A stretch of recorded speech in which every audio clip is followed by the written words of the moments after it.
Hello everyone, welcome to Lightspeed Design at Home. Today I'm going to be showing you how to use Inkscape to design honeycomb coasters that you can display around the house and use for beverages and stuff. What we're going to do first is start off by clicking on the square tool to our left and then just making a square of any size. After that we're going to change that to inches and then we're just going to click on the arrow tool again, click on that. And then what we're going to do is we're going to click on our square again and then change the measurements to inches again. We're going to change that to 12 and then we're going to change the height to 12 as well. We're going to move the square down so we can see the area that we're working in. What we're going to do after that is we're going to click on the circle tool.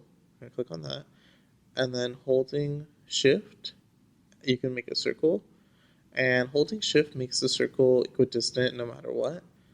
You can also just make a regular circle and then change the measurements like I'm about to do.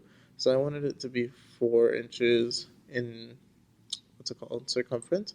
So it'll be 4 by 4. And I'm just going to position it a little bit better now.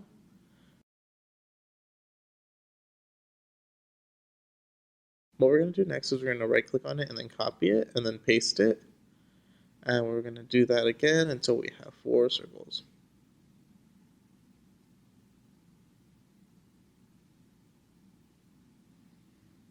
Once we have our 4 circles, what we're going to do next is we're just going to arrange them together, and then we're going to go to the left bar, and we're going to click on the star and pentagon tool.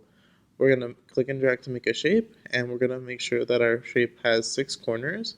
The spoke rotation should be 0.890 to get the most hexagon looking shape we can get. Then what we're going to do is we're going to click and drag, and we're going to put it inside. We're going to shrink it down while holding shift to make sure that it's still equidistant and everything is proportional.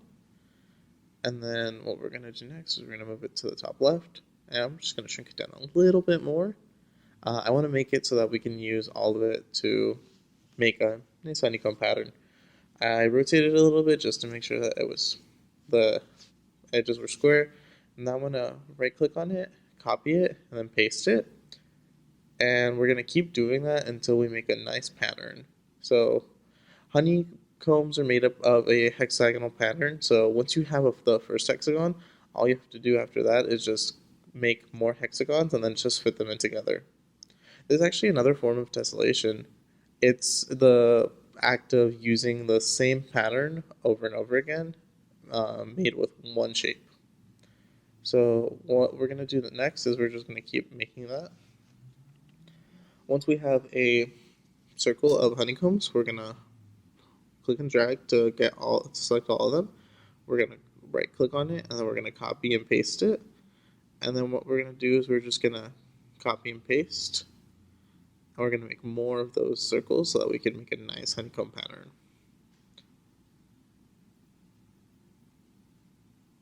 As we're doing this, try to figure out how you want your honeycomb pattern to look, because after this you can just move honeycomb shapes around in order to make the honeycomb pattern look the best. So you can see that I made mine a little bit too big that it goes out of the circle, but I'm just going to take some of the excess shapes we made and just try to fit them in. The way that Inkscape works is that if you have a shape, it'll snap to whatever is the closest edge, so you shouldn't have to worry too much about spacing or anything else. They should fit pretty well together. What I'm going to do now is I'm going to click on delete some of the extra cells that we don't need, and I'm just going to try to round it out a little bit more.